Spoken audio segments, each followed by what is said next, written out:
is sleeping. I was just about to head outside as it was overcast weather to go film a video, but now it started raining, so I figured let's just film it here inside instead.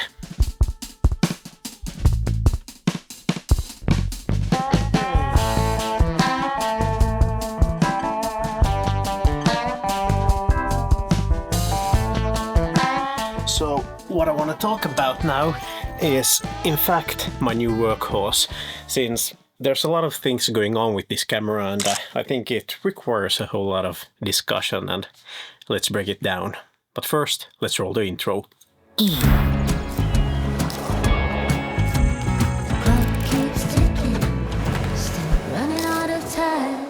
First of all, let's just address the thing that, yes, in fact, I did buy a Leica Q2, and does it make any sense whatsoever? To be honest, probably no, it doesn't. Well, first of all, let me just quickly elaborate on the decision why I went out with this camera. Now, I'm shooting this very video with the Sony a7S III, which is a perfectly fine camera, especially for making videos, and yeah, let's be fair, it's not only perfectly fine, it's awesome for making videos. Now, however, I'm kind of feeling that it lacks just a tiny bit on the photography side, and I wanted to switch up to a camera that I can literally take with me everywhere. And whilst using the Sony a7S III, I was kind of always fighting myself that, okay, if I'm going to take it with me to take pictures, that which fucking lens should I bring with me? Like, am I gonna take a portrait? Do I need the 35, perhaps the 50mm? Perhaps I'm gonna go all around and take the 24 to 70mm, and literally it led to the situation that each and every time I wanted to take photos with this camera, I literally was bringing my entire camera backpack with me, and if you ask me, well, that doesn't make any sense at all, does it? And then I started figuring that let's just throw additional money at the problem and get another camera with a fixed lens. And to be fair, I was looking at the Fuji X100V, X106, and I was thinking about them. However, though the film recipes and everything, the film simulations, the results straight out of camera look good and everything, and I was thinking about it's a crop frame camera. I've been now so long shooting with full frame, and I was thinking that will this be a decision that I'll be regretting later? Perhaps. And now, to be fair, the Leica Q2 is a camera that you encounter quite often on social media and on YouTube as well.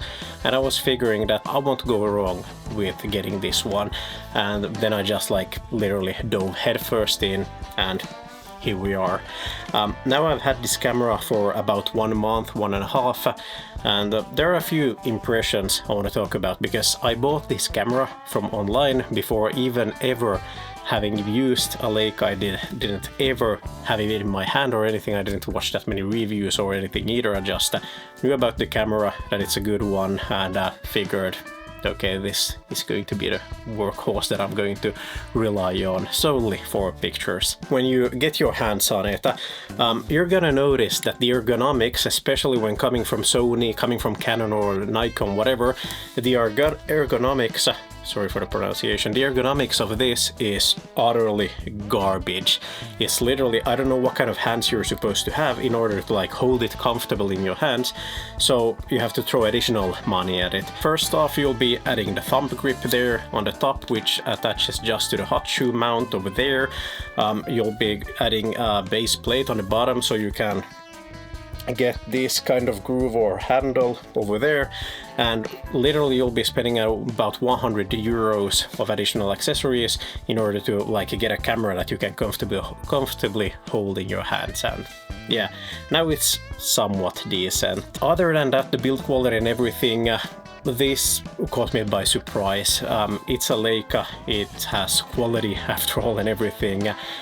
You'll notice it when you start handling it.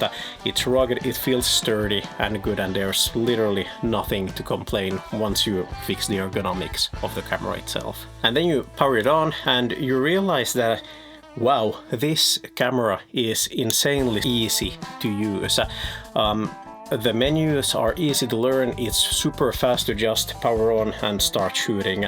I love very much using the manual settings that you can just quickly set the aperture over here. Of course, you can do it on the Sony as well with the Sigma glasses, so nothing special over there. You have the shutter speed over here, and then or the shutter speed on the dial, perhaps visible over there, which you can easily rotate.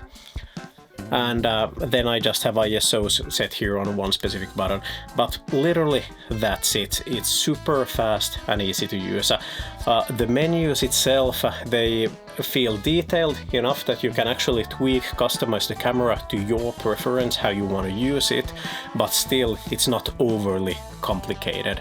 That I know from the professional series of Canon especially, the menus feel to be endless, and at some point you just stop giving a fuck about the settings and you don't want to customize it anymore because there's just too many autofocus settings there to be adjusted.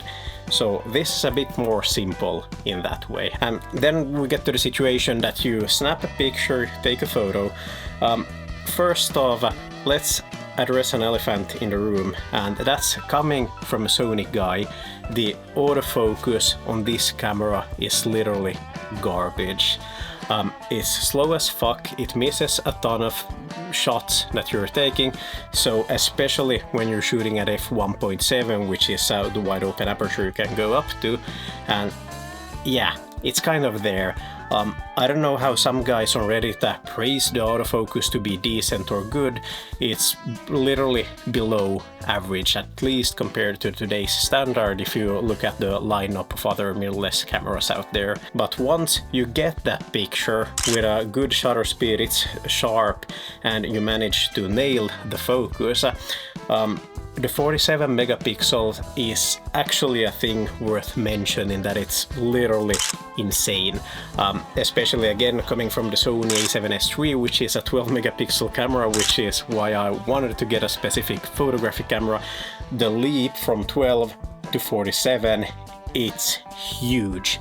Hell yeah, when you have the option of shooting in 47 megapixels and you have the option of actually cropping in, you're gonna love it. And at least I learned to love it. So also the image quality, I'm not gonna discuss dynamic range or anything, but the image quality is from those images that you shoot that are nailed, they are exceptional. And yeah, I find them to be rather good pictures in all honesty. And now it feels like I've been jumping quite a bit between the cons and the pros of this camera, so let's dive back into the disadvantages, the cons of this camera. So I was mentioning the ergonomics are rather bad, the autofocus is slow. Considering that they make a reporter edition of this camera, you would be thinking that okay, perhaps yeah, the media reporters or photojournalists around the world could be using this camera, and it had me thinking that, okay, if I was a photojournalist at world, would I choose a camera with poor autofocus performance?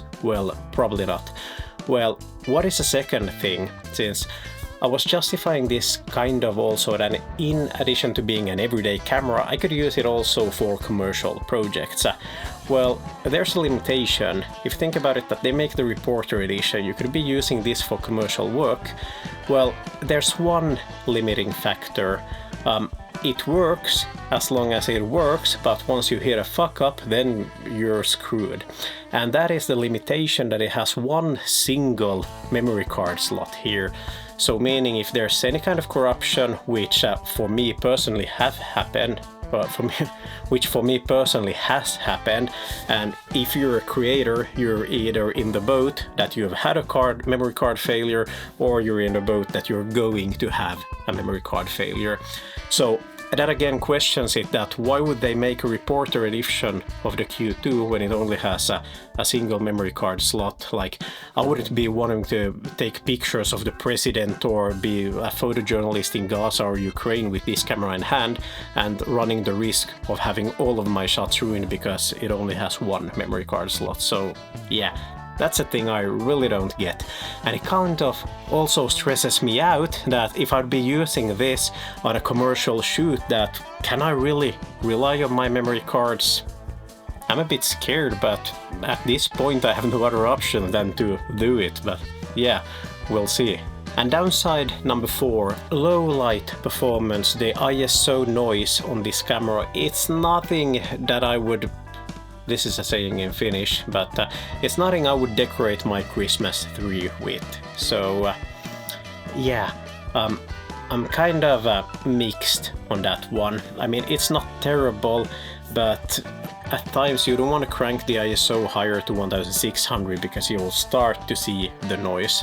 And it's kind of a thing I was, in all honesty, a bit dissatisfied with. And finally, wrapping up the final major piece, which in fact is great about this camera, and that is the battery life. You can get pretty much an entire day of shooting done with a single battery. So even if the batteries are expensive as fuck on this, because it's a Leica again, you'll get perfectly fine around with just 2 batteries. So having the one battery in camera and 1 spare with you, and that's everything you need. So to wrap up, any kind of conclusion about all of this, am I happy with the purchase? Well, yes, it's exactly what I wanted, because I wanted an amazing fixed lens camera that can become my daily driver, my workhorse, that I can bring me wherever I go when I'm out on the city with the kid and everything. I can document my daily life, plus that it has the performance that I can rely, as long as the memory card doesn't fail me. I can actually do commercial projects with it as well, and hopefully it'll be paying itself back in at least some time. So yes, I'm happy with the purchase of getting this, but can you get more camera for a lesser price if you go at some other brand or model? Then, well, perhaps, most likely, yes. There isn't anything magical about this. It won't magically transform your photos, it hasn't made me a different photographer anyhow, but yeah, it takes good pictures, and that's enough for me. And that pretty much wraps it up. So if you have any questions about this or my experiences, please let me know down there in the comments. And if you watched this video this far, you probably enjoyed it, so make sure to hit that thumbs up button down there, and also subscribe so you don't miss out on the future junk I post here. Thanks for riding fences with me today, and I'll catch you next time. See ya!